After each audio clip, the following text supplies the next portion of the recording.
केरला में एलडीएफ 3 सीटों पे आगे है, यूडीएफ 16 सीटों पे आगे है और एनडीए 1 सीट पे आगे है। वो कौन सी सीट है? सीटों की जानकारी अभी नहीं दे पाऊंगा मैं। कितने बजे कल तक आश रहा हूं आपको उसके लगता बाद। है? मैं कितने बजे तक इंतजार करें? जिस हिसाब से इलेक्शन कमीशन के साइट्स अपडेट हो रहे हैं, मुझे लगता है कि और जिस हिसाब से रिपोर्टर्स के फीडबैक आ रहे हैं, मुझे लगता है कि 1 बजे तक हमें इंतजार करना चाहिए सेलिब्रेशन के लिए या दुखी होने के लिए।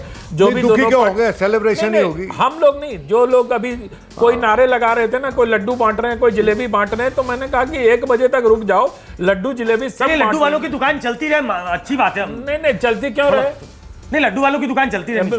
ओके, पूर्वांचल मार्केट गिर गया है। में बीजेपी को बड़ा झटका, 27 में से 18 सीट पर बीजेपी पूर्वांचल में पीछे चल रही है। क्या पूर्वांचल में पिछले चुनाव में बीजेपी ने जो गेन्स किए थे, क्या इस बार वहां पर इंडिया गठबंधन ने वहां पर सेंध लगा दी है? क्या उत्तर प्रदेश से मेरे ख्याल से बीजेपी के लिए सबसे बुरी खबर आ रही है, सारे राज्यों को अगर मिला दें तो। शुरुआती रुझानों में उत्तर प्रदेश में बीजेपी इंडिया गठबंधन से पीछे, एनडीए इंडिया गठबंधन से पीछे हो गया है। 80 सीटें हैं वहां पर, इंडिया गठबंधन 48 पर आगे है, एनडीए सिर्फ 32। पश्चिम बंगाल, जैसा मैंने बताया, पिछले चुनाव जैसा ही आंकड़ा दिख रहा है, वहां पर कोई बदलाव नहीं दिखता। कर्नाटक में भी एनडीए आगे है, इंडिया गठबंधन सिर्फ 9 पर है। और बाईं तरफ देखेंगे तो एनडीए 23 और इंडिया 25 महाराष्ट्र में भी इंडिया गठबंधन आगे। बिहार में भी बीजेपी को जबरदस्त नुकसान होता हुआ दिख रहा है, 26 एनडीए 13 इंडिया। और तमिलनाडु में भी बिल्कुल पिछले चुनाव जैसा नतीजा, इंडिया गठबंधन 35, लेकिन वहां बीजेपी खाता खोलते हुए दिख रही है। आगे चल रहे हैं भाई।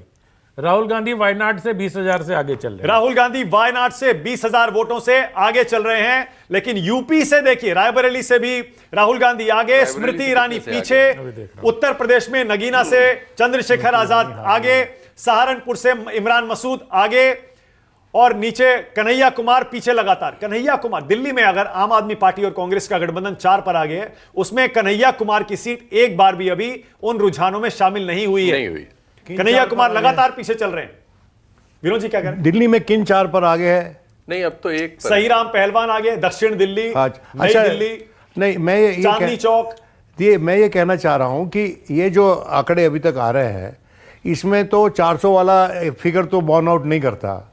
तो चाणक्य लगता है फेल कर गए इस बार, हमारे चाणक्य और दूसरे चाणक्य भी जो किसी राजनीतिक दल में है। अभी सर थोड़ा देर में कर दीजिएगा ये टिप्पणी। हाँ, ये बात सही है आपकी। लेकिन सर आप याद करेंगे, कल मैंने टाइमली वार्निंग है यूपी के लिए मैंने जिद करके कहा था मानक से ही कि 30 से कम नहीं आएगी सपा। हाँ, और ट्वीट भी किया है आप लोगों ने। और आज देख लीजिए नतीजे। देखिए बात है, लेकिन भाई अभी इंतजार करते हैं शाम को इस पे चर्चा विस्तृत तौर पे 5 से 8 वाला शो जो होगा ना, उसमें ये सारी चर्चा। शाम वाले पे ठीक है। ये स्क्रीन पर जरा देखिए, आप स्क्रीन पर जरा देखिए, मलूक नागर साहब का चेहरा सबसे ज्यादा मुरझाया हुआ मुझे क्यों लग रहा है। रोहित चहल फिर भी मुस्कुरा रहे हैं, रोहित चहल फिर भी मुस्कुरा रहे हैं, लेकिन मलूक भाई क्या हो गया?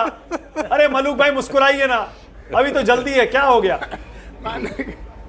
मानक भाई, आपके टेलीविजन पे पिछले अभी 10 मिनट पहले खबर चल रही थी, शुरुआती रुझानों में एनडीए आ गए और आपकी स्क्रीन पे कुछ और आ रहा था। और मुझे तो लग रहा है इंडिया वालों से ज्यादा खुश आप हो रहे हैं।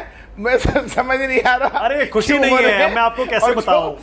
जिस दिन जनादेश आता है ना, मलूक भाई सुनिए, मलूक भाई यही आरोप मुझ पर निजी तौर पर बार बार लगता है कि मैं काउंटिंग डे पर बड़ा खुश हो जाता हूं। चाहे देखिए, आपने नोट किया होगा, चाहे असेंबली इलेक्शंस हो, लोकसभा इलेक्शंस हो, आगे पीछे कोई भी हो, हारे जीते कोई भी, मैं एक्साइटेड रहता हूं। मेरे लिए आज का दिन जश्न का दिन होता है। नवीन जिंदल कुरुक्षेत्र से पीछे चल रहे हैं।